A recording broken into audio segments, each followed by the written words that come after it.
Podcast Fronteiras. E aí, pessoal, sejam muito bem-vindos ao podcast Fronteiras. Eu sou a Madu Costa, estudante de design e bolsista do PET Fronteiras. Esse é um espaço de diálogo, troca de saberes e construção coletiva. Aqui, aproximamos a universidade e a comunidade por meio de conversas sobre cultura, território, educação e experiências sociais. Você pode nos ouvir no YouTube e no Spotify. Se tu puder, curta, comenta e compartilhe. E no episódio de hoje, nós vamos conversar com ele, que é educador popular, percussionista e guardião do grande tambor notense, Mestre Biô de Lermano de Freitas. Então, hoje nós estamos recebendo aqui o Mestre Biô de Lermano de Freitas para conversar sobre as vivências do Biô e a trajetória com Tom Menebre, que entrou na faculdade com 54 anos de idade, se tornou mestre em educação pela UFPEL, com a tese de pedagogia da Pionda. E é um dos fundadores do Crocodile. Entre muitas outras coisas, é um prazer te receber aqui. Seja muito bem-vindo. Então, para começar, a nossa primeira questão, assim, seria que queria que tu contasse um pouco, assim, sobre a tua trajetória, sobre a tua vivência, principalmente antes da universidade, antes da escrita da tua tese, né? Quem é, então, né? Que tu intitula lá como Guri da Vila Capel. Bom dia, então. É um prazer estar aqui novamente, que esse é o espaço que eu acabei, aqui o espaço do Gipinaus, né, também, onde a minha relação de trabalho aqui foi uma relação muito gostosa. Eu costumo dizer assim que quando eu conheci o Gipinaus através da mestra Ciruim, que está aqui comigo no meu peito, estou com um fuxico grande, que ela sempre dizia para mim, mestre, tu tem que ter um fuxico para não sei o que e tal, para as apresentações, aí a gente tá junto e não sei o que tal. Aí ela confeccionou esse fuxico.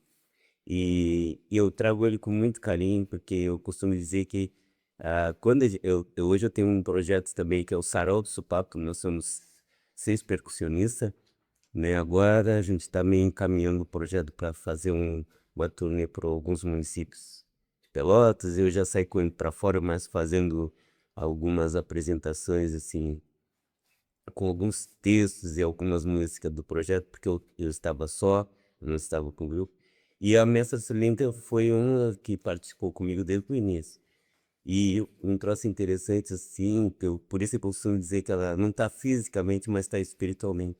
Porque uma semana antes dela fazer a passagem, dela falecer, a gente esteve junto das 4 da tarde às 10 da noite, porque era um período pandêmico, então eu ensaiava com um grupo lá no espaço do meu trabalho, que a gente se cuidava, e ela, como era de alto risco, né, pela idade e tal, ela até queria, eu disse, não, fica em casa que eu não vou só eu, aí a gente ensaia nós dois, a gente tem mais facilidade de manter os cuidados, né? E aí a gente ensaia, depois eu trago pro grupo, quando tudo passar, nós vamos nos reunirmos e aí a gente vai ensaiar tudo junto, tá bem? Mas eu vou iniciar assim. E não aconteceu, né? Porque no último ensaio nosso, parece que depois eu trazendo para minha memórias e fazendo uma reflexão, foi aquele último encontro nosso, foi meio com a despedida. Eu perdi, infelizmente, os vídeos que eu tinha gravado, mas eu estou tentando recuperar eles. Que daquele último dia, a gente vendo as músicas, cantando, ela me parando, como aquele jeito dela, não é assim, né? Para aí, aquele jeitinho, aquela voz, né? Que cativava a gente.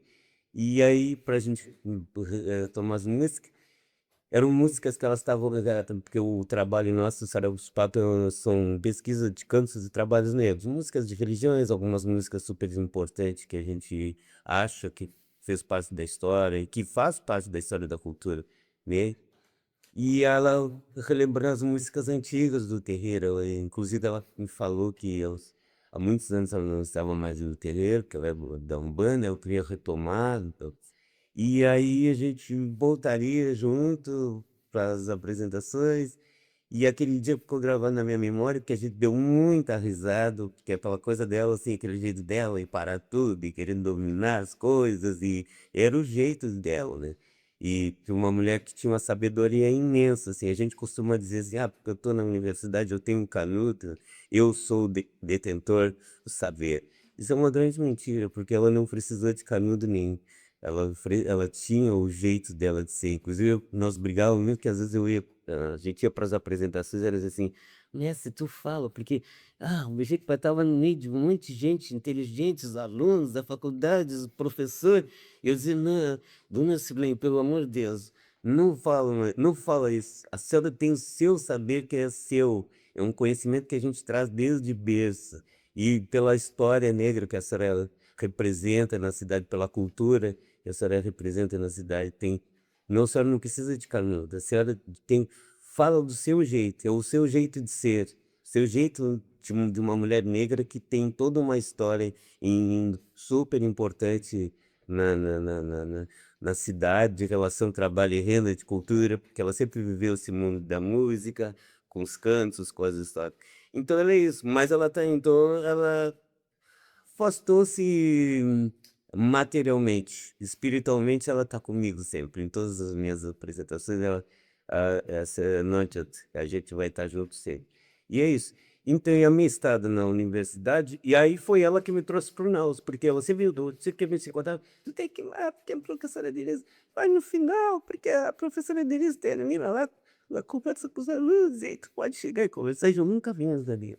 Aí eu não lembro bem, mas em dia Denise eu acho que eu falei para ela assim que eu tinha muita dificuldade de escrita porque por causa que eu não eu lia as coisas assim, os trabalhos acadêmicos e lia livros e às vezes quase toda a página ali da escrita era referente, estava sendo dada para o autor. E aí a gente escrevia, em segundo o autor tal, eu escrevia ali algumas coisas, aquilo me incomodava muito, eu ficava assim, não é meu jeito, eu escrevo as minhas coisas, a minha escrita é a minha escrita. Eu não estou dizendo com isso que o autor não tem a sua importância, claro que tem, até porque por eu ser um homem negro, eu costumo, dentro da pedagogia africana, dentro da filosofia africana, a gente costuma olhar para trás, para quem chegou antes, que trouxe a sabedoria, que deixou um legado para a gente. Então eu não estou excluindo o autor. Pelo contrário, é que o meu jeito de conversar com o autor é diferente. Eu me sinto muito à vontade em cima da página, de uma folha de papel, de um caderno, de um teclado de computador, conversar com o autor naturalmente, colocando minhas falas e um pouco introduzindo a fala do autor. E essa coisa de colocar entre aspas nunca, sempre me incomodou. E aí a Denise disse, não, então tu tem que vir, vamos fazer o mestrado. Fiquei com muito medo e foi um terror, assim, porque a gente traz esses medos, né, da vida inteira com a gente, né? Principalmente eu, como um homem negro, que via a minha cultura sempre era falada de forma negativa, então a gente sempre que ia falar, assim, a gente já bateu, parece que fica introjetado na gente, né? No psicológico da gente. Então, os medos, isso acontece, tem com todo mundo, mas eu tinha esse medo. E aí acabei vindo para o GIP, nós aqui com um grupo de pesquisa da Denise Soletti, que foi todo o meu trabalho assim, está em cima da importância do nosso do grupo de pesquisa aqui do GIP. Não tem como ser diferente. Eu não seria hoje eu não teria escrito o que que eu escrevi hoje sem a presença do GIP, porque as pesquisas, as falas, né, as nossas conversas informais também tudo. E foi muito importante. E não poderia ser diferente. E então, foi uma briga, então pela escrita surrealista, né? Não tem como ser diferente. Eu costumo dizer que a minha briga e a minha bronca também, e a minha é da minha orientadora, que é a Denise Bussoletti, não é ser contra a universidade, não é ser contra a academia, mas a minha escrita é fazer com que a academia perceba que, para além dessas escritas formais que já existem, da forma como ela conduz a educação, que é uma forma eurocêntrica, né? Ela tem que perceber que, para além disso, tem outros segmentos dentro da sociedade que tem outras escritas, que tem outro conhecimento, tem outros saberes, que ela tem que reconhecer que são importantes.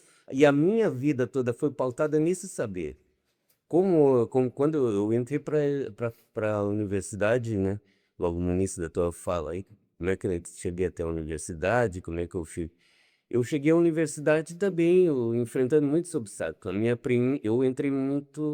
Eu fui muito tardio para a escola. Eu fui com 10 anos na escola, isso em 69, preso. Sou um homem de 67 anos. Agora em janeiro estou fazendo 68 anos. Então, na primeira entrada na escola, que era para ser uma coisa muito rica e muito importante para mim, foi uma coisa traumática, porque era uma escola que tinha ali de frente à Igreja da Luz, lá na Anchieta, que hoje é uma escolinha de educação infantil, uma EMEI, e ali era uma escola, era os colégios de Pontos Fortes, e a minha estada ali foi muito complicado, porque eu entrei na escola, eu entrei como todo aluno que chega numa escola que corta o cordão umbilical para a sua comunidade para entrar naquele lugar ali, naquele espaço físico e passar por outras experiências com outras pessoas, com outras crianças. E não foi assim, porque quando eu cheguei nessa vez de aula, eu era o único homem negro. E a professora, com as mesmas necessidades de todos os alunos que entram na escola, com vontade de querer aprender, de não saber aquele conteúdo da escola, mas querer aprender. Só que a professora me intitulou, como eu era o único homem negro da sala, o único menino negro da sala, ela me intitulava o burro da sala de aula, porque ela dizia para mim assim, qualquer coisa que eu tinha dificuldade, se tu não aprender, tu vai puxar carroça no futuro. Essa era a professora, a minha primeira professora. Então, e ela não dizia isso para os outros alunos que também eram alunos brancos e que também tinham dificuldade, mas era só para mim que ela fazia essa fala. Ela dizia, essa fala só era direcionada a mim. E eu comecei a não querer mais ir para a escola. E não fui. E aí eu abandonei a escola naquele ano. Fui depois, no ano seguinte eu voltei, mas aí já fui pro Cassiano, que já fui do primeiro ano lá para ser, e aí lá a quarta série eu também abandonei a escola. E aí eu costumo dizer assim, olha como percebi a gravidade psíquico do racismo perverso implantado nesse sistema educacional, né? Porque o que que aconteceu? Eu abandono a escola na quarta série, no Cassiano Nascimento, e só volto a estudar, acho que uns 8 ou 9 anos depois, quando eu saí do quartel. Eu abandonei a escola com 14 anos, na quarta série, e volto a estudar quando eu saí do quartel. E durante todo esse período, eu me sentia culpado por ter abandonado a escola. Durante todo esse período. E aí eu chamo isso para olhar para essa gravidade psíquica, porque quando eu volto do quartel que eu vou estudar, e eu vou me relacionar com o movimento social negro. E aí eu começo a aprender muitas coisas da minha cultura, que não estavam na escola, que era contado e se citava, era contado de forma negativa.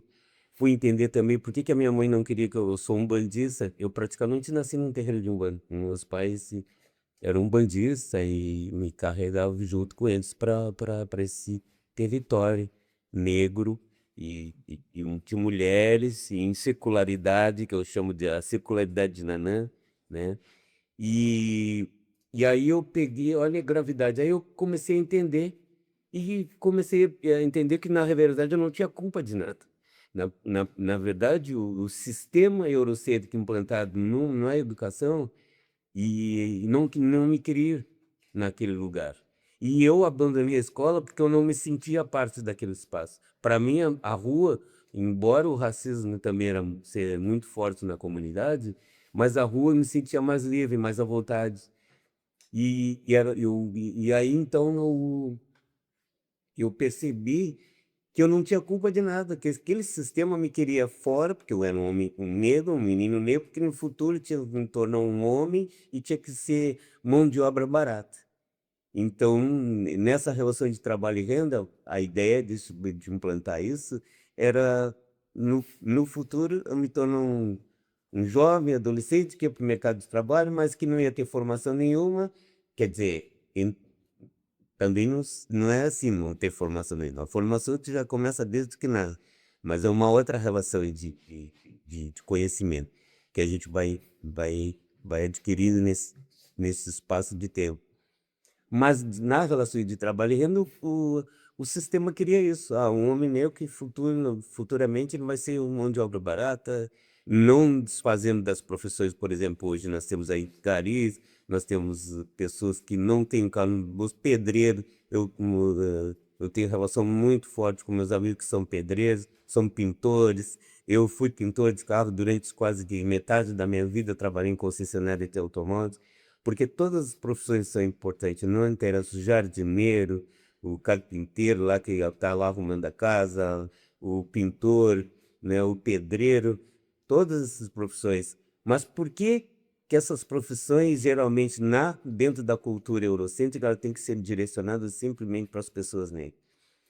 E aí, e ainda hoje eu percebo isso. Agora mesmo nós estamos, eu tô coordenador lá da Praça Céu, que eu trabalho na Secult, né? E eu sou lotado no Bar do Dunas. E aí eu fui perceber, e aí, o pleno século XXI, agora eu fui perceber isso também, que essas relações de educação aí, hoje mais com a questão acadêmica. O CEPEL está com um projeto, né? Eu aplaudo eles, por isso que eles levam os médicos lá para a comunidade, os futuros médicos. E, e aí, esse tempo eu falei, eu recebo lá, porque essa relação de trabalho é eu e esses grupos de médicos que estão fazendo esse trabalho lá, um projeto da UCPEL. E eu sempre digo para eles, vocês não têm noção da importância de vocês aqui. Porque eu fui perceber isso porque um dia eles chegaram todos de Tapapó Branco, eu fui lá receber, eles foram lá conversar comigo. Quando eles saíram, as crianças da comunidade vieram me perguntar por que eu estava ali, quem eram aquelas pessoas. Eu digo, olha, são os futuros médicos. Vieram conversar, vieram conhecer o bairro Dunas, conhecer a comunidade, a questão de saúde na comunidade, porque eles precisam entender essa relação da saúde pública, né? E aí eu me lembro que alguns deles, eu queria fazer isso que eles estão fazendo. E eu disse, olha, vocês vão ter que estudar, vão ter que chegar até a universidade, e aí vocês vão ser o futuro médico. Então, olha bem, porque as nossas crianças, tanto criança negra como criança pobre, por isso que eu falo de privilégio, né? E gente, porque, o que eu falo de privilégio? Porque uma vez eu também, duas meninas, uma negra e uma branca, pequenas, em torno de 8 anos, a gente foi fazer eu fui pedir um espaço para fazer um ensaio, essas meninas chegaram. E eu olhei para elas, pela forma como elas estavam vestidas, daquele bairro, eu vi que elas tinham as mesmas condições, assim, de dificuldades. Eram meninas pobres, tudo na mesma idade. Uma era negra e outra era branco. Olha que eu falo do privilégio de ser branco. Os meus colegas que estavam comigo, aí uma delas fizeram a mesma pergunta das crianças lá do Dunas, o que vocês estão fazendo aqui? Eu digo, olha, eu vim pedir o espaço aqui do clube emprestado porque a gente quer ensaiar e não tem lugar. E a gente está precisando fazer um trabalho na universidade. E aí uma delas disse assim, tá, o que vocês são? Eu digo, olha, eu e meus colegas aqui, a gente é estudante de educação física e tem uma disciplina que é de dança e a gente tem que fazer um trabalho. Nós não somos professores de dança, a gente tem uma disciplina sobre dança. E aí uma delas, eu queria ir para esse lugar. A menina branca, eu queria para esse lugar onde vocês estão, eu digo, para a faculdade, você é? Aí eu perguntei, o que vocês querem? Perguntei para as duas, o que vocês querem fazer lá na universidade? A menina branca rapidamente disse, eu quero ser médica. E a menina negra fez um gestual com a mão, né? Como se estivesse limpando assim uma vidraça. Fez uma cena assim com a mão. E os meus colegas me olharam, não entenderam nada. Aí eu rapidamente, porque a minha mulher era diarista, faxineira. E aí eu olhei para ela e digo, o que a tua mãe faz? Eu disse, minha mãe é faxineira. Isso a menina é negra. Então ela disse que queria ser o que a mãe dela fazia. Essa é a relação dela de trabalho, de olhar para a educação, com esse olhar. A menina branca, rapidamente, mesmo nas condições de pobreza da menina negra, rapidamente respondeu, eu quero ser médico. Por que isso? Porque a televisão, as crianças, quando elas ficam em casa, a criança negra não se enxerga nessas profissões. Isso até hoje, a gente olha a televisão, quem é que está num bom carro na televisão, quem é que está numa boa casa, é sempre as famílias brancas. Quem é que está nas profissões de elite, são sempre as famílias brancas. São doutores, são advogados, são engenheiros, são... E para a comunidade negra, infelizmente, ainda a televisão mostra o quê? Ah, é favela, é lugar de marginal, é favela, né? E as atividades profissionais para a comunidade negra só serve que ser pintor de casa, ser faxineiro, ser, como diz, catador, né, ser reciclador, né? Não, e é aquilo, essas profissões, como eu falei agora aqui, há pouco, são todas elas importantes, mas cabe sempre para a comunidade negra como referência a essas profissões, porque ele olha e não se enxerga, não. E essa criança lá do Dunas, quando me perguntou isso, eu falei para os alunos da medicina, eu disse, olha, vê da importância de você. Porque essas crianças aqui vocês estão entre crianças negras e brancas e pobres. E elas concedem, até as meninas negras aqui estavam me dizendo que queriam ser médicas. Que isso é muito difícil dentro de uma relação de trabalho e renda para uma comunidade negra, porque eles sempre se enxergam onde? Nessas profissões que a gente dito né, inferiores, que ele vai se aprendendo com o pai, vai aprendendo com a mãe, abandona a escola para ir trabalhar, porque tem que ajudar a família, enquanto que o outro que tem condições, mesmo não tendo condições, ele consegue se enxergar, porque é branco, tem privilégio de ser branco. Então ele sempre vai se enxergar, porque os iguais deles, eles estão sempre nessas profissões. Os meus iguais não. Então então a criança, quando eu falo de privilégio branco é isso. Uma vez aqui quando eu estava no mestrado, uma colega se irritou porque eu falei para ela, nós estávamos nessa conversa e eu falei do privilégio branco. Ela disse: "Ah, não estou te entendendo". E eu disse: "Como assim? Ah, tu falou em privilégio de branco. Então eu vou te explicar. Eu tenho um filho com 27 anos que acabou de se separar e está morando comigo. E eu sei que ela, e aí eu sabia, porque a gente tinha nessa relação ali de estudos, que ela tinha 2 filhos, um casal de filhos.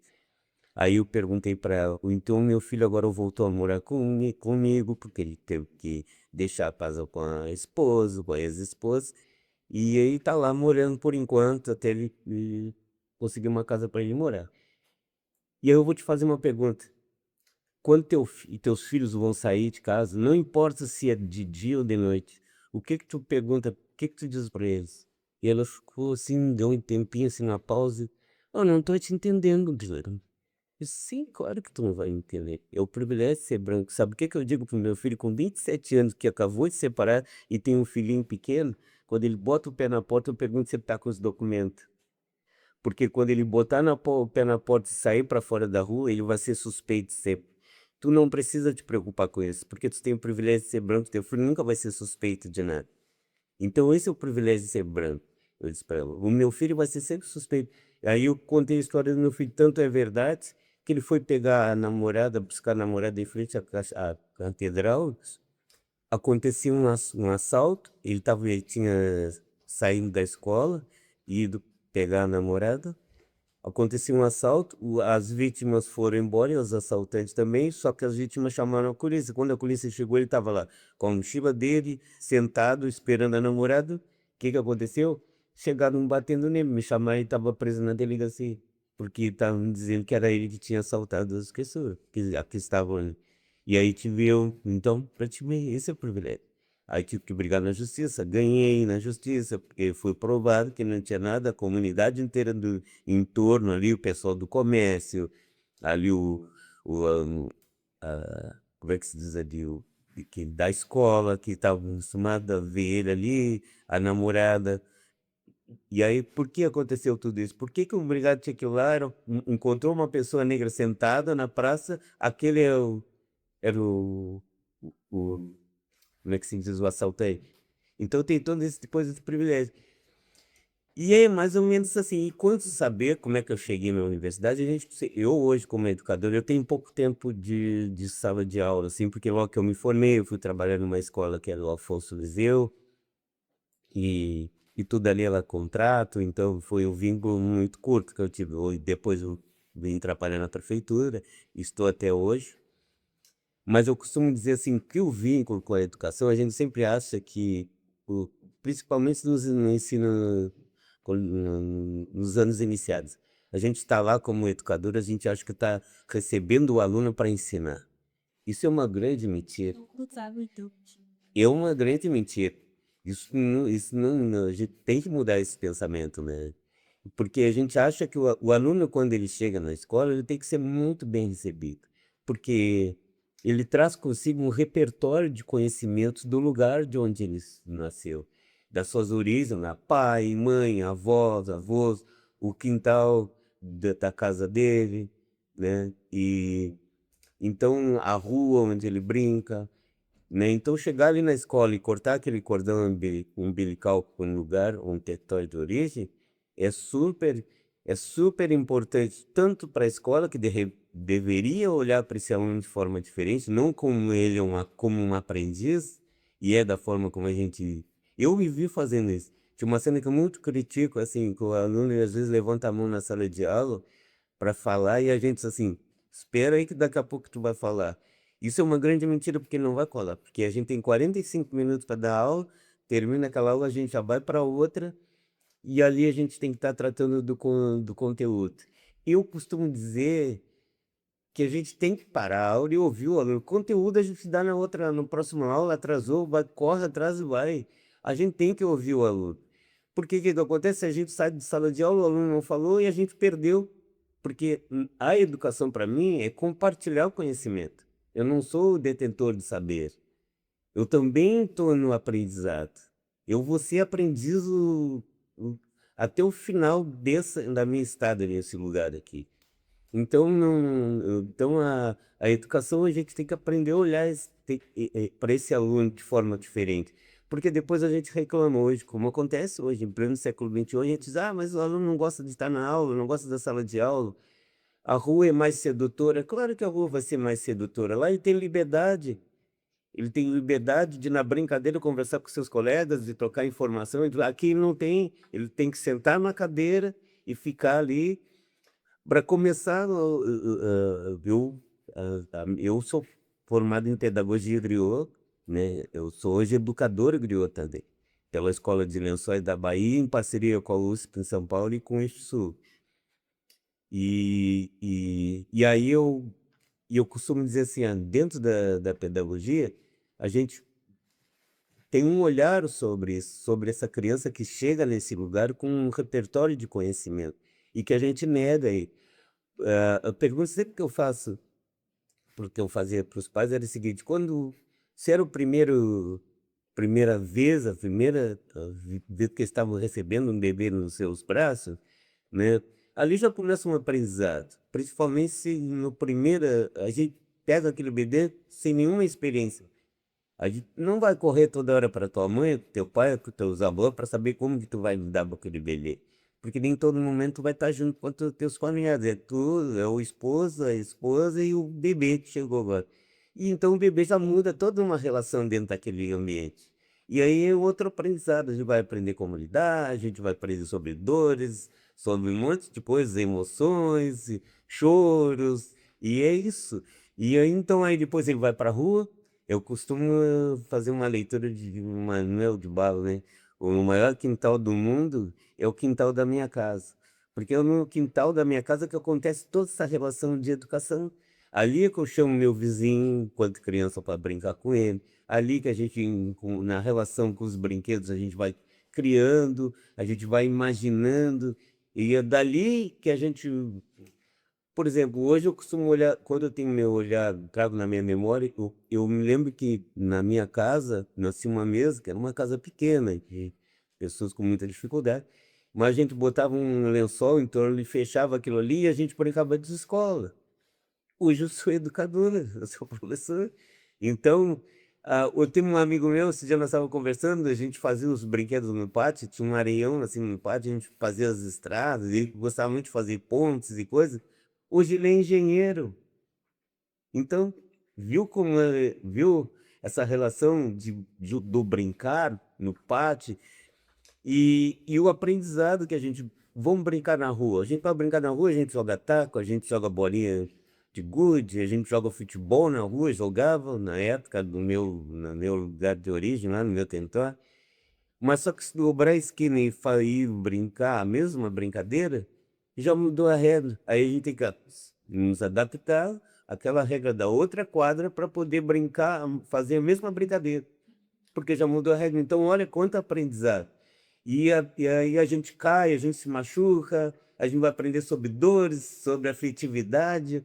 Então, o aluno não chega na escola vazia. Essa coisa da gente achar que a gente está lá para ensinar, isso é uma grande falácia, né? Aproveitando, tá, que tu tá falando de diversas outras formas, né, de ter conhecimento, de adquirir conhecimento, também passar esse conhecimento, assim. Tu fala muito na tua tese, né, que antes da palavra veio o soco, quando que percebeu que tambor é um sopapo que ele podia ensinar, não só para as crianças, mas também para tipo, ó. Então, porque dentro da minha escrita eu sempre olhei, eu comecei a lidar com a música já na terreira, quando eu ia, porque na terreira que meus pais frequentavam, quando terminava o ritual, tinha roda de samba. Então meu pai tocava percussão, tocava, na época a gente tinha um tambor bem parecido com o supaco, né? E hoje é o que fala, o famoso decoro. Então, depois eles iam descansar, tomar uma cachaçinha deles, ali a gente pegava os instrumentos de criança e ia, porque a gente não tinha professor, não tinha aula, não tinha nada, a gente ficava olhando ali, o movimento das mãos, né? Isso, o movimento corporal deles, aí a gente pegava os tambores e às vezes um fazia até o gesto da outra pessoa, do pai, que tava, viu o pai lá tocando, eu gesticulando, mexendo com o corpo, e a gente acabava botar o tambor ali e fazia a mesma coisa, porque era a forma que a gente tinha de aprender. Então, olha bem, e por que o tambor? Por que eu falo isso no supapo?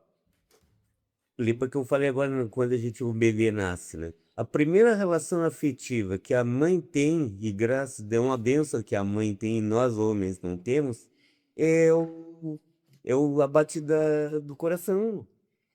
Então, uma primeira forma de educação já começa ali, de afetividade, cabe a nós homens só encostar a cabeça, o ouvido na barriga da mãe e escutar o movimento, o barulho da água.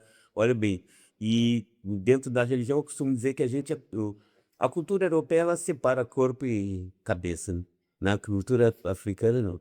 Nós chegamos, a gente é de corpo inteiro. Não existe isso de separar a cabeça do corpo, é coisa da cultura europeia. Por que que dentro da cultura, porque dentro da cultura da filosofia africana, a gente presta atenção toda para as questões naturais que estão fora do nosso corpo, que na verdade elas não estão, elas estão junto. A gente é totalmente ligado à natureza. O nosso corpo é 70% quase que 70% de água. Nós temos fungos na pele que é para ela não apodrecer. Olha que tu falou aí, o bebê, quando a gente encosta a cabeça na barriga da mãe para escutar o som que sai dali, é porque o bebê está dentro da água, aquela água é saluba. Aquela água é água lá de Iemanjá. Olha quando viu a ligação que a cultura, a filosofia africana tem com a natureza, é as águas de Iemanjá. E vamos, né? Entendeu? Então tem a relação com o tempo. Quando o pescador ele chega na beira do rio e ele olha para o rio, o que que ele está observando? Ele está observando o tempo, se vai chover, se vai dar para ele entrar no mar ou não. Por que isso? Porque ele está totalmente conectado, toda a questão afetiva, com o lugar onde ele está, com a relação de trabalho e renda que ele está ligado, e assim a nossa vida toda. Então, o bebê, quando eu falo do som, é isso. A primeira manifestação afetiva que a mãe tem é o batimento cardíaco, é a ligação que ela tem e que só ela pode ter num primeiro momento isso aí. Para nós homens, né, cabe isso. E depois nós temos ali, aí trago dentro dessa relação, nós temos toda uma relação que é ligada à natureza. Por que que a gente às vezes sente dor? Dizer, a gente sente dor. Não, a gente não sente dor, é a alma que sente a dor. A gente sente o reflexo. A dor é o reflexo que a gente acaba entendendo, porque Porque tudo a nossa cabeça é um computador, tudo está ali conectado às coisas externas do nosso organismo, né? E que tem uma relação muito forte com nós. Quando eu sou um bandista, quando eu vou fazer um benzimento para alguém, eu me conecto com tudo que tem fora de mim. Eu entro ali, me conecto para poder fazer aquele benzimento. Eu entro como se fosse um transe. E aí, porque às vezes tem algumas ervas, eu não dou muita bola para, tem erva para benzer para isso, para aquilo, para aquilo. Isso aconteceu comigo, eu chegar num lugar e não ter a erva certa para eu, não ter a planta certa para eu fazer o benzimento. Como é que eu faço então? Se a pessoa está necessitando de saúde. Ah, porque eu não tenho. Não, hoje eu tenho dentro da nossa religião, a gente tem uma forma de a gente revitalizar.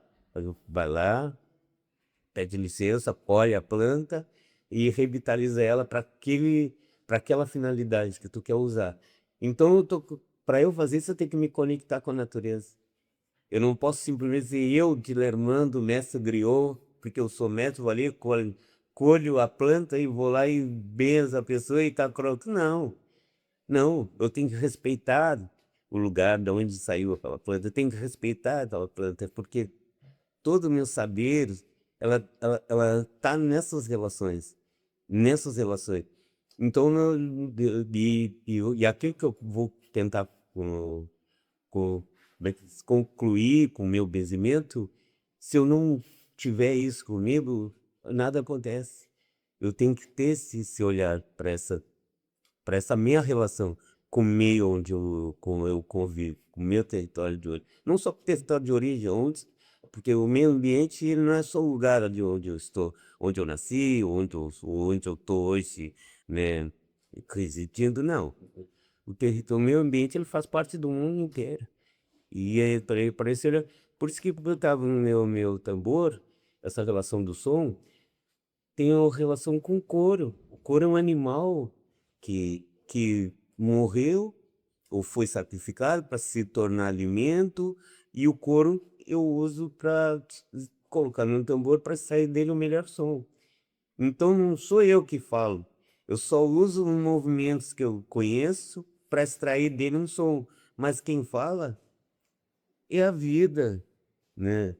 O que ecoa através do som do tambor. Então não é brincadeira. Quando eu trago o tambor, os arquétipos desse tambor, que eu trago o Xangô, Oxóssi, Ogum, são todos esses heróis ligados à questão da natureza, aos fenômenos naturais que acontecem fora da, da, da, do que a gente imagina. Assim, você pergunta, tem uma árvore na frente da tua casa? E aí a maioria das pessoas tem, outras dizem, não, eu acho que tem, às vezes nem lembro que tem. Então olha para essa árvore, dá um bom dia, dá uma boa tarde, uma boa noite, abraça e tu vai ver. Isso, mas o pessoal acha que é bobagem, não é. A gente está totalmente ligado àquela árvore que está plantada ali na frente da tua casa, no teu quintal, no fundo, ela tem uma relação muito forte com a gente ali. E que a gente não, por isso que hoje a natureza tá, a gente costuma, perdido não tá, a gente tá em luta para essa coisa ridícula que estão fazendo com o meio ambiente, com tudo em função do, do lucro, né? Do capitalismo, e é nós que estamos destruindo isso tudo. É nós porque a gente não dá a mínima importância para nossa relação com o meio ambiente. A gente acha que, vou ali, eu vou derrubar uma árvore, tá tudo certo, e não tá tudo certo. Aquela árvore ali eu posso tirar uma casquinha dela para fazer um chá, eu posso, se ela não serve para o chá, ela vai servir para que eu me utilize, pegar uma sombrinha dela, botar uma cadeira e fazer uma reflexão, sentada. Ela tem várias alternativas. E a questão do corpo e cabeça, eu fui aprender isso também porque você já deve ter visto nas aquarelas nas aquarelas dos navios negreiros, que algumas delas têm uma cabeça no mastro do navio. Por que aquela cabeça?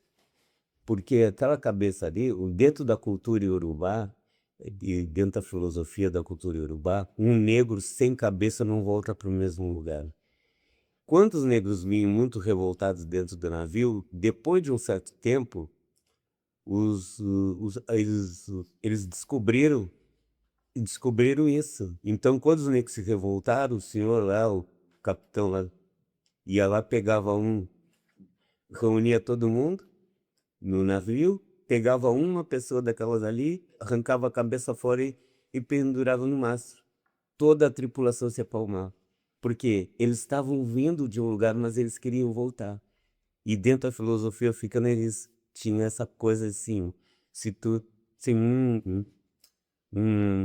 se tu não tiver cabeça, tu não volta para o mesmo lugar. O homem sem cabeça não volta no mesmo lugar. Então eles acharam que bom, então eu não vou conseguir mais lutar. Então a tripulação se apalmava. E é isso. Então era isso. Aí é essa relação que a gente tem de estar fora dessa cultura europeia, de a gente, de uma pessoa, eu estava dando uma oficina de dança e uma pessoa perguntou assim para mim, e ela era bailarina de clássica, né? E sempre, como eu dizendo, em pleno século XXI, as pessoas ainda negam, olham para a nossa cultura de forma negativa. Ela queria me questionar, porque eu estava ali. Eu sou professor de educação física, eu não sou professor de dança, mas como eu sou do Odar e tenho aula de dança no Odar, desde quando eu era criado, estão 25 anos de Odar, 25 anos passando por vários professores dentro do Odar, dando aula de dança, alguma coisa eu aprendi. Então, quando eu vou dar minhas oficinas, que eu lembro na Tombola, eu mostro alguns movimentos dessa e ela resolveu me questionar. Aí eu olhei para ela assim, olhei para ela.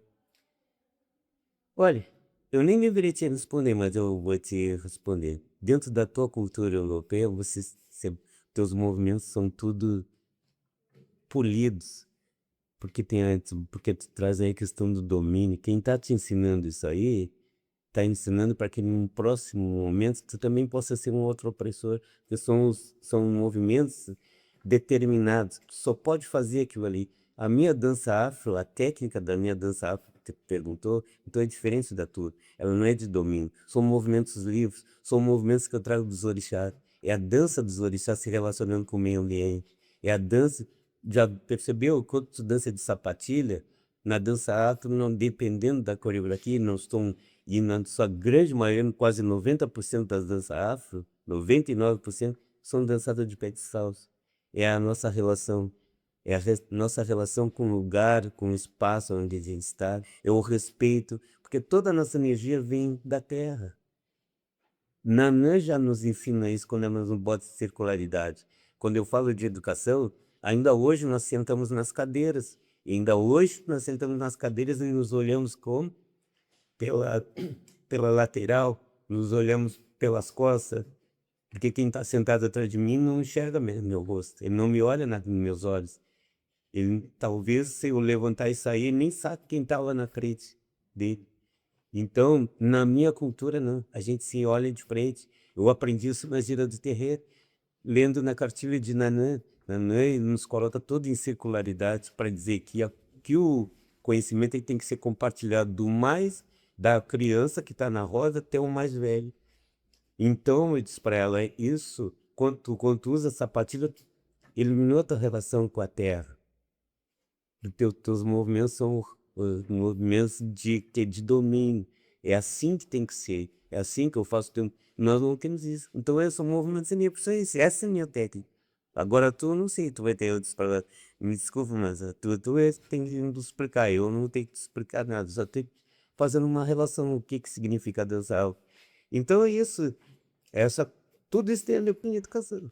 E tudo isso que me trouxe até aqui, são todas essas coisas que me colocaram aqui na academia, me fizeram ter uma amizade com a Denise, né, o grupo de pesquisa, os Gipnaus.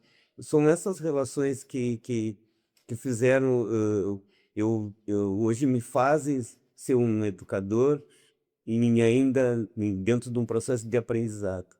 Porque eu lá do meu terreiro eu ainda sou aprendiz. Na vida, fora do meu terreiro, eu também sou aprendiz. Nas minhas relações com amigos, né, com meus familiares, são de aprendizado. Eu costumo dizer para o meu filho assim, Às vezes a gente conversa, porque cada um vida de família, a gente tem seus problemas, e eles: "Ah, eu tô com esse", e às vezes as jovens são meio arredio, eu também fui, já fui jovem. E aí você tá lá e eu tipo falei: "Cara, olha assim, nem vou dizer muita coisa", porque ele vive num lugar hoje que é onde ele nasceu, que ele foi agora ele mora sozinho, mas ele tá sempre lá em casa. Mas aí ele estão os amigos dele desde criança, que eles se criaram junto. E eu digo pra ele: "Cara, tu vai ali e conversa com um dos teus amigos, de preferência um que já nasceu primeiro que tu, mesmo que tenha nascido algumas horas primeiro que tu". Ele disse: "Ah, pai, um dia vem, não tô te entendendo, não sei o quê". Sim, porque mesmo aquele tendo teu colega hoje que nasceu um dia ou um minuto antes de ti, um minuto de conhecimento, um minuto de vida é muito aprendizado. Imagina um dia, imagina um mês, imagina anos. São muito aprendizados. Porque por isso é que eu sempre costumo dizer para os alunos, cara, escuta tua avó, escuta teu avô, escuta tua mãe, escuta teu pai, porque são muitos anos de experiência, de experiência. E quando eles falam, não é para não é para nem nos proteger, é para nos ensinar a ultrapassar alguns obstáculos que vão ser naturais, que vão acontecer na nossa vida. A gente não tem uma vida sem passar por nenhum. Os obstáculos são aprendizados, eu aprendi isso nos orixás.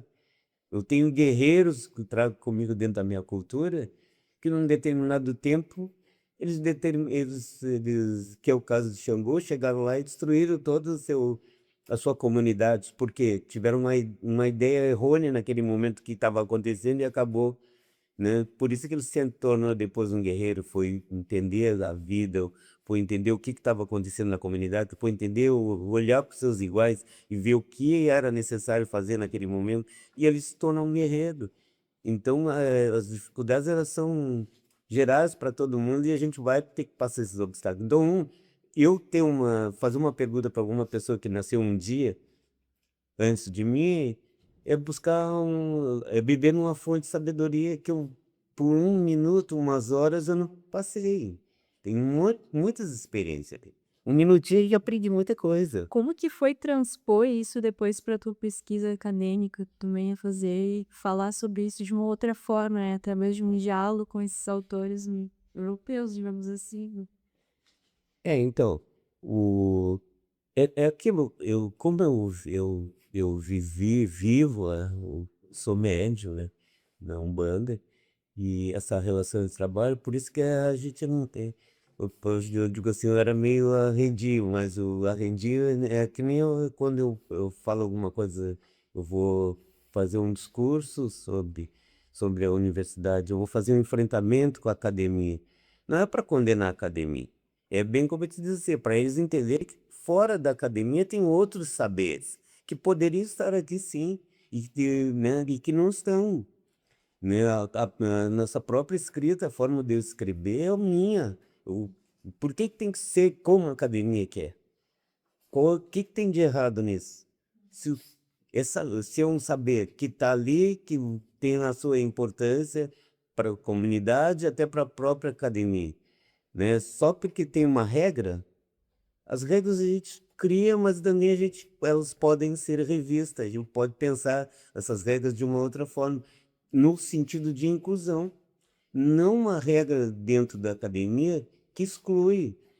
A gente tem não é só na escola, lá a gente tem uma evasão escolar muito grande, que foi meu caso, eu sabia que era tanto assim a partir dos 14 anos, que foi meu caso, de alunos.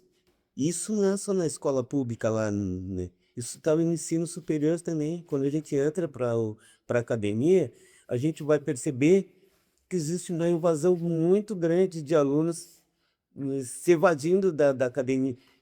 A pergunta Que pergunta é feita sobre isso? Por que que esses alunos se evadem? Por que que é só por questões financeiras, que não consegue se manter, porque não tem dinheiro para isso, ou para aquilo, ou para aquilo? Não. Também isso tem a ver com isso, com toda a nossa relação que a gente tem de conhecimento que a gente traz lá da nossa infância, que bate de frente com aquilo que não condiz com aquilo que a gente acredita, que não nos inclui. Então todas essas questões são importantes. E o terreiro me ajuda, porque essa relação que eu tenho com os orixás é uma relação de meio ambiente. Eu olho, por exemplo, eu falo de meio ambiente falando de Oxóssi, né? Oxóssi é o senhor da abundância, né? Então, quando eu falo com ele a questão das matas, as matas, ela não... O que que é uma mata? A mata ela é cheia de armadilhas, cheia de animais que podem nos causar problema e a gente tem que entrar dentro dessa mata e, e se articular com ela, ter uma percepção de como a gente vai estar ali dentro, como que a gente vai fazer. Para eu pegar uma árvore de chá ali, eu tenho que pedir licença para o Oxóssi, ele que comanda. Então não é assim. Então são vários obstáculos dentro de uma mata. Isso eu aprendi com meus orixás. Exu, que é hoje eu diria assim, não é problema, não sei te dizer agora a palavra certa, assim, mas todo mundo fala de Exu de uma forma negativa. E eu fui entender por que que a minha mãe não deixava eu falar de religião na escola a partir de Exu. Por quê? Porque, primeiro, que eu era criança, eu não ia ter argumentos para fazer um enfrentamento com os professores ou com meus colegas. Então, eu não ia saber dizer nada. E segundo, que a minha mãe tinha medo de, de eu de como que eu ia me importar, né? Se eu ia brigar na escola por causa disso, né? Eu fui entender isso bem depois. E aí eu trago o Exu, que é todo mundo olha o Exu como um demônio. O demônio fazendo uma relação com o Lucifer que está lá na Bíblia. Essa escrita não fui eu que fiz, não foi nós negros que fizemos, não foi minha comunidade ancestral que fez essa escrita. Essa escrita foi quem escreveu a Bíblia lá, que resolva esse problema lá do Lucifer. O Exu que eu trago, o Exu é da cultura urbana, ele é um guerreiro, Exu é o que abre os caminhos, ele que, ele que me coloca numa encruzilhada para que para que eu escolha o melhor caminho. Ele não é do mal. O mal somos nós enquanto pessoas. Nós é que criamos a maldade na nossa cabeça. Quando o Exu me coloca numa encruzilhada, ele diz: olha, aqui tu tem vários caminhos. Escolhe o melhor caminho para ti. Ele é o livre-arbítrio. Exu é o livre-arbítrio. Tu é que vai escolher. Não é ele que está te colocando na maldade. Então tem tudo isso. E quando eu trago o Exu, quando eu fui no tambor, alguém me perguntou: ah, mas tá visível, aí os arquétipos de Oxóssi, porque eu trago a madeira, o meu tambor. Trago o Ogum aqui, o Ferro, representa alguns, né? E Xangô, pelo porte do tambor, pelo estrondo pelo estrondo do tambor, então aquele som que ecoa pela potência, parece as pedreiras, nos estrondos na pedreira. Tá aí o arquétipo de Xangô. Aí alguém me pergunta: mas e Exu? Então, bom, quando eu ponho o tambor em minha espalda, né, primeiro ele passa pela linha da criatividade dos batimentos cardíacos, né? Que é a mulher que, como eu falei inicialmente aqui, que tem. E depois ele passa pela linha da cintura, que é genital. Quem comanda essa linha é Exu. Exu é que comanda essa linha. Então, ele que vai abrir o caminho até a fecundação do óvulo lá. Depois, quando o bebê é fecundo, agora quando eu falei da água, né? Até depois da fecundação, que passou por Exu, que vai abrir esse caminho para o óvulo de ter aquele momento da fecundação, e é o sangue que vai assumir. Até uma determinada idade, é o sangue que passa a assumir o cuidado com esse ser que nasceu. E depois quem vai assumir toda essa relação de afetividade, de dar uma guiar esse bebê, passa a Iemanjá. Aí vem a relação com a água salgada, porque ela é totalmente, a gente foi gestado dentro de uma moça com água. E aí, porque tem aquela coisa, até eu perguntei para um médico, que a gente, vocês, tu que é jovem, não deve ter ouvido isso, porque isso é uma coisa muito antiga, essa hora. Diz assim: toma cuidado com a cabeça, com a molheira do bebê, porque ele está com a molheira aberta. Então, isso é real, isso vai até os 6 anos de idade. Quem cuida desse momento aí é Iemanjá. Dentro da nossa cultura é Iemanjá. É para ela que a gente vai pedir proteção, vai pedir cuidado. É ela que vai fazer esse cuidado. Porque ela que cuidou dele dentro desse período de gestação, que é aquela água salobra. A gente chora o quê? Água salobra. Tem tudo relação com a água do mar. Então, nós estamos totalmente ligados à natureza. Então, por isso que quando que eu falei da história do benzimento, não tem como fazer um benzimento se eu não estiver totalmente conectado com o meio onde eu estou. E não é, eu posso pegar qualquer, ou chegar aqui, ali tem uma planta, nem sei olhando daqui, eu nem sei que planta é que é. Eu tô com a necessidade de um benzimento, tenho um problema, sei lá o quê. Eu vou ali, vou pegar uma folhinha daquela planta e vou reativar, que a gente tem umas palavras mágicas, que no momento que você faz parte do mistério que eu trago na Miroga, que é o mistério do Rosário dos Pretos, então a gente tem umas palavrinhas mágicas que a gente diz para revitalizar. Ah, mas eu peguei um capinzinho lá, que o capinzinho tá seco, então ele tá morto. Não tá morto. Eu tenho a palavra certa para ele, aí ativar ele e fazer um benzimento. Ah, porque eu tenho um couro no meu tambor, que o animal morreu, aquele couro não tem vida. Tem vida. E eu explico isso quando eu vou na escola. Por quê? Aí eu digo para vocês agora, depois que eu sair daqui, vocês vão falar com o professor de história de vocês, com o químico lá, para você entender. Porque ali tem um couro. Tanto é que quando a gente afina o tambor, agora eu cheguei aqui, o couro está úmido, né? Mas se eu começar a tocar ele, então ele desafinou. Se eu começar a tocar ele vai, aos poucos, ele vai naturalmente se afinando. Ele vai afinando naturalmente. Por que ele acontece isso? Se eu ir lá pegar a chavezinha e puxar ele e afinar. Porque ali tem moléculas. Quando eu começo a batucar nele, essas moléculas que estão naquele couro, elas entram em atrito. E aí o couro começa a se aquecer naturalmente e vai expandindo, vai se dilatando. Então ele não está morto, ele está muito vivo. A gente é que não presta atenção na natureza. E esse é o couro que a gente teve, e é o som que sai do animal que doa esse couro, que para a gente fazer uma ótima música, cantar uma ótima canção, eu cantar um ótimo boto de terreiro lá. Então é isso. Então tudo tem vida. A gente que não presta atenção para as coisas. Quando a gente aprender a lidar com a psicologia, aprender a prestar atenção às coisas que compõem as nossas relações que estão em torno de nós, aí a gente vai entender muito sobre a vida. Difícil muitas vezes para essas crianças negras poderem sonhar, né, e se imaginar em outros lugares.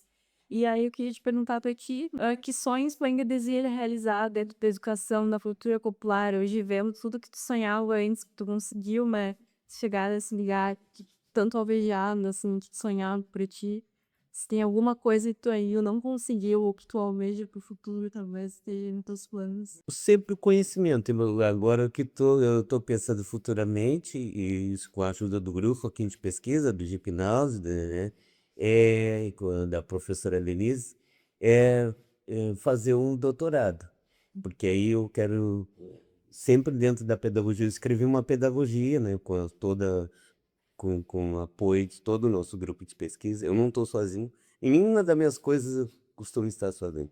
Porque seria uma inverdade eu dizer, eu construí a pedagogia. Eu tive uma ideia que eu tive várias pessoas envolvidas, as aulas que a gente tinha em torno, sentado em torno dessa mesa, cada um era uma palavra, uma frasezinha que a gente usava. Para te ter uma ideia, por exemplo, eu fui entender a sabedoria da minha mãe numa conversa que eu estava aqui, e eu disse para Denise, porque eu estava no sala conversando, e eu achava que meu pai era o homem mais inteligente da família, porque o meu pai era formado em mecânica, e era mecânico pesado, aquelas coisas que tratores, caminhões. Meu pai trabalhou muito na, trabalhando nessas máquinas pesadas que para a lavoura. Depois, mais pro final da vida dele, já trabalhava em empresas mais de carros mais menores. E para mim, naquele momento, porque eu sou filho de casamento interracial. Minha mãe é branca, uruguaia. Eu não tenho família da minha mãe, que todos são do Uruguai. Toda a família. Só tem uma madrinha minha, que é prima da minha mãe, que é a minha madrinha, mora aqui em Pelotas. O resto da família da minha mãe toda no Uruguai. E a minha mãe não sabia ler nem escrever. E eu sempre ouvia da minha mãe, antes dela casar com meu pai, ela contava essa história. Minha mãe viajou, ela saiu do Uruguai para o Brasil, mas ela viajou, que ela era doméstica, trabalhou ela era diarista nas fábricas que existiam em Pelotas e tudo. E a minha mãe não sabia escrever e eu ficava assim, abismado que ela contava as histórias pra gente. Quando a gente sentava, assim, eram outras histórias que a gente tinha uma casa pequena, pobre, o fogareiro a carvão, que a gente não tinha fogão, minha mãe fazia tudo num fogareiro a carvão ali e tal. Depois e que vem, então a gente conseguiu. E era em torno ali que ela contando história e ficava de melhor, quer dizer, eu viajei de avião, eu viajei de navio, eu fui pro Rio, fui não sei por onde. E eu ficava com aquela coisa enquanto criança, nem não sabia ler, escrever, como é que eu ia para esses lugares todos. Mas até então que nunca me chamou a atenção para a questão da inteligência, assim, que é entre aspas, né? E aí eu peguei, eu disse, cara, nós conversando aqui em torno dessa mesa, eu falei isso, e a Denise se levantou, foi no, na, no, no coisa, na lixeirinha, e pegou um papel.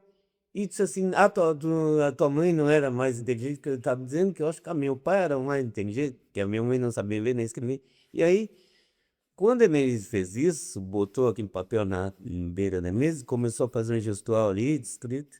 Cara, que me veio à memória a minha mãe escrevendo. Por quê? A minha mãe, ela não sabia ler nem escrever. Sabe como é? A minha mãe passava uma folha, eu não tinha caderno para ir para aula. Eu escrevia numa folha de papel de pão que a minha mãe desamassava com ferro de passar de brasa a carvão, que isso é antigo. A minha mãe pegava e passava aquele. Eu me lembro que eu ficava assim, eu ia no bar lá comprar na venda, que a gente chamava era venda, eu ia na venda comprar um pão e o cara botava um pão ali no papel e fazia um gesto para enrolar, né? E eu ficava cuidando para não rasgar o papel, né? As pontinhas, porque a minha mãe ia passar para eu ir para o colégio. E aí, olha bem, como é o estudo, né? Como é esse saber que a educação tem que prestar atenção. Aí eu me liguei, o gesto, quando a Denise fez isso, eu me lembrei do gesto da minha mãe com o ferro passando aquele coisa.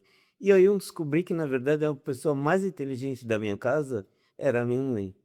Por quê? Se eu estou aqui é graças àquela folha de papel e aquele gestual dela. A minha mãe não precisava de caneta, de lápis para escrever.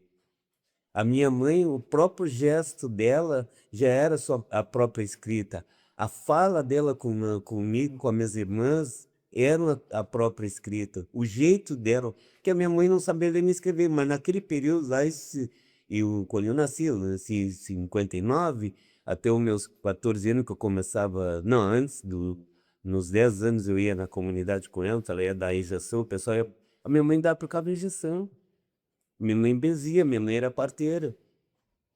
E hoje a gente sabe toda uma técnica que existe, que é esse saber vir, assim, vir, digamos assim, a grosso modo, caiu no colo da minha mãe essa questão de ser parteiro. Minha mãe, ela fazia uma criança vir ao mundo.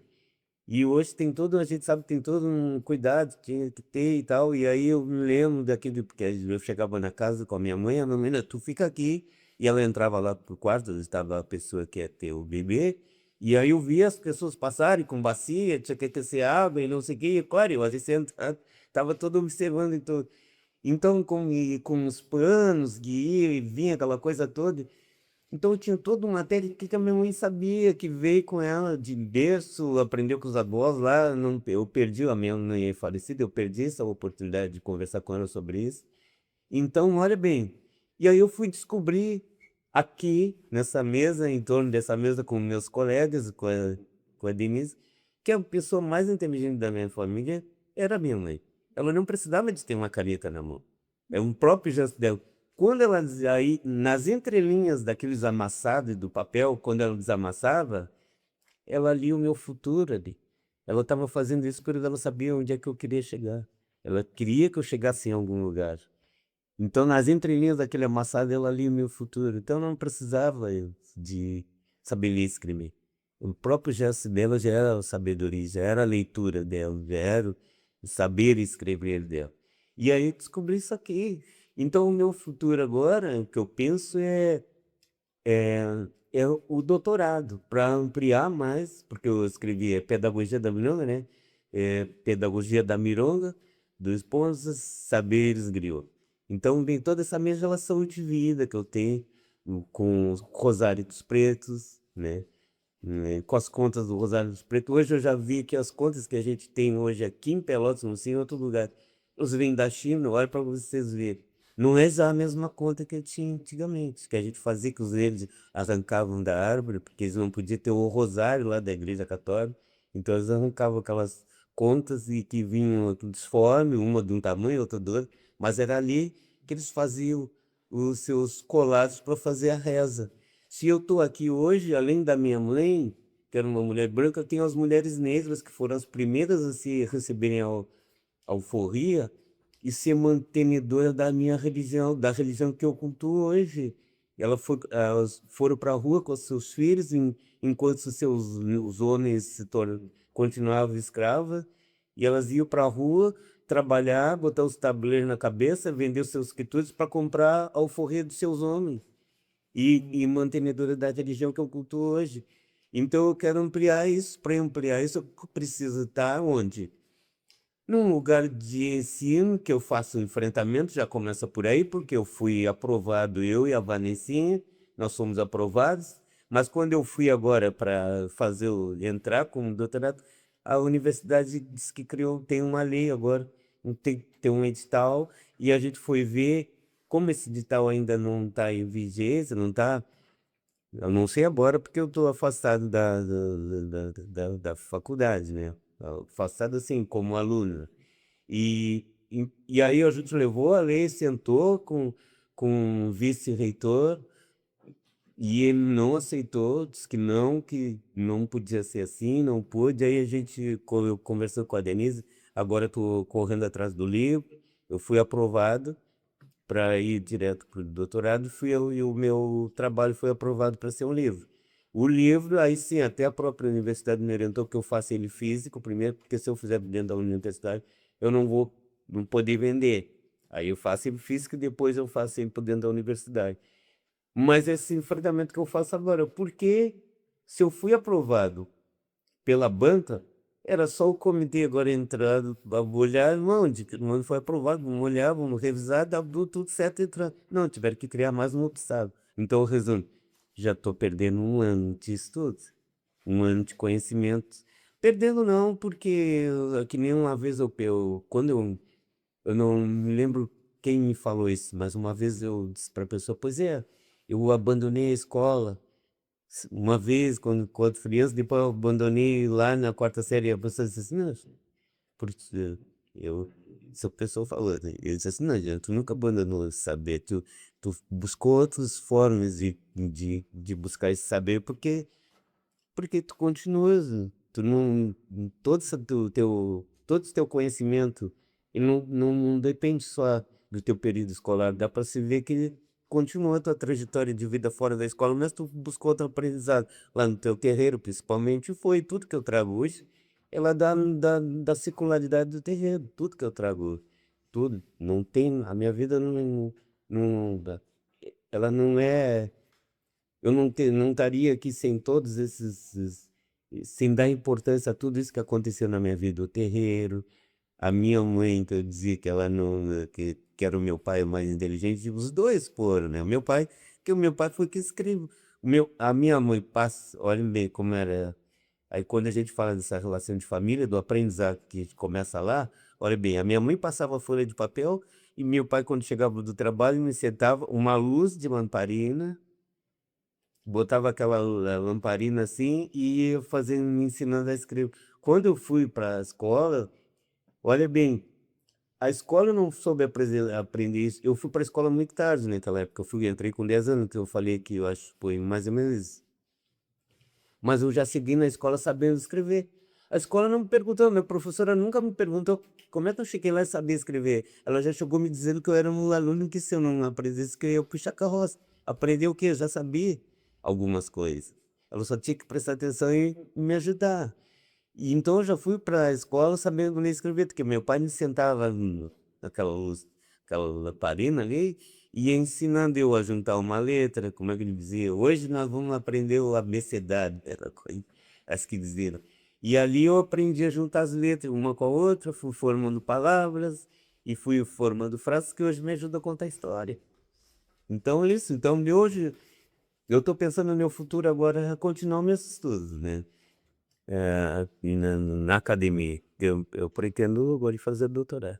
Eu só tenho a agradecer pelo convite, estou aqui com a minha mestra no meu peito, com o Chico aqui, isso é super importante, a gente nunca pode, nunca deve perder esse olhar, porque eu costumo dizer assim, se tu tá caminhando para algum lugar, se tu te perder, volta, olha para trás, volta, caminha, aí eu olho lá, me escuto, lembro no meu imaginário lá, trago a minha mãe, a fala, os gestos dela, quando ela, por exemplo, eu aprendi, eu tinha eu digo para as pessoas me perguntam, que oratório? Eu tinha um oratório em casa, sabe um oratório? Era uma mesa que eu tinha encostado na parede, do lado tinha a Santa Bárbara, e a minha mãe botava, né, no pé daquela imagem da Santa Bárbara, que era uma arte, né? E ela colocou um coisinha, ela botava um copinho com cachaça. Só que eu morava na minha casa depois, claro, era uma casa de apelo, a minha água de 2 pés, e a minha mãe botava cachaça, e a mesa, quando tinha temporais, assim, a minha mãe botava um pires, que até no meu trabalho, na minha apresentação, na minha defesa, eu fiz isso aqui, e a minha mãe botava um pires, com a cruzinha de sal, acendia uma vela branca, e ela chamava eu e minhas irmãs para a gente rezar. E coisas da natureza. Parava a tempestade, parava tudo. E no copinho, como a minha casa estava rachada, das frestas, assim, quando o sol batia, aquela luminosidade, aquela que batia no copo, fazia criar um brilhinho, aquelas cachaça antiga, era purinha mesmo, tinha umas bolinhas azuis, todo colorido. E a minha mãe dizia, olha ali, a Sansa está bebendo cachaça. E a gente acreditava. Então eu tinha toda essa sabedoria da minha mãe, eu trago comigo, esse oratório, essa coisa. Ela me ensinou. Ela me ensinou sobre sincretismo. Eu tinha uma Santa Bárbara ali, que para mim era essa, né? E ela me ensinou, eu fui aprendendo sobre esse sincretismo com a minha mãe, nesse espaço que eu chamo hoje era o meu oratório ali, junto com a minha família, com as minhas irmãs e minha mãe. Bom, então é isso. Eu acho que a gente poderia ficar horas conversando sobre tudo que tu mencionou, que hoje é de muita potência, assim, conversar sobre todos esses assuntos. Queria te agradecer por estar aqui hoje com a gente. Foi muito gratificante te escutar, ouvir essa partilha. Que a gente consiga, então, inspirar, né, a universidade para que ela seja mais aberta ao diálogo, a reconhecer essas outras formas de conhecimento. E é isso, muito obrigada a todo mundo que nos acompanha. Hoje a gente chega ao fim de, então, mais um episódio do Podcast Fronteiras e até o próximo episódio. Bom, vou cantar uma música que encerrar esse momento sagrado. Eu considero esse momento aqui um momento muito sagrado, porque estou numa sala que a gente transitou a minha mestra, a mestra Cirlei, Denise Mussoleschi, que é, para mim, uma das professoras que fez entender um pouco esse mundo acadêmico, e ao mesmo tempo que eu esqueci, estou aqui com o tambor de papo, que foi através do Cabo Bu, também me esqueci de falar, né, que eu aprendi a confecção do tambor, e hoje eu sou mestre griot em função do tambor de sopapo, né? Hoje eu sou guardião, quando eles mandaram o projeto, é para eu manter viva a cultura do tambor de sopapo. E eu aprendi a confeccionar com o mestre Batista, e toda uma história entre com esses saudosos mestres, Chibajiba, mestre Batista, são as minhas referências na área da música, da percussão, como homens negros, né, que tinham uma sabedoria fantástica. E eu sempre, quando chego de praxe, a gente fazia chegança como mestre griot. Eu não fiz isso, mas vou fazer agora, cantar uma música em saudações aos mais velhos. Eu vou encerrar esse momento muito rico.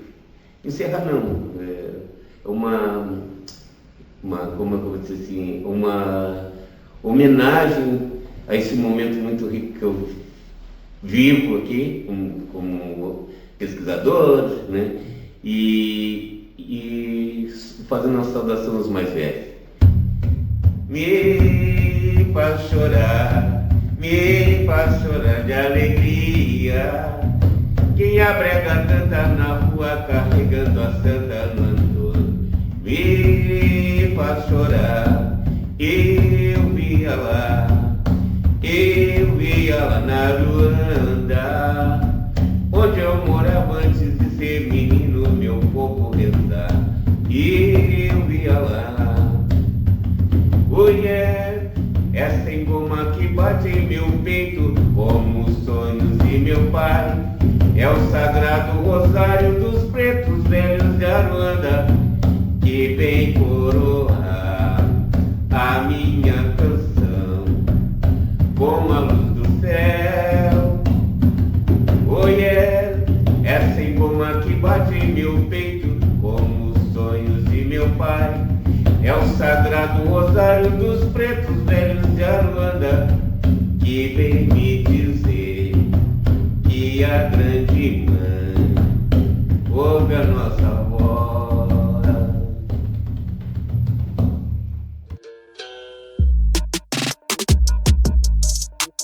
Podcast Fronteiras.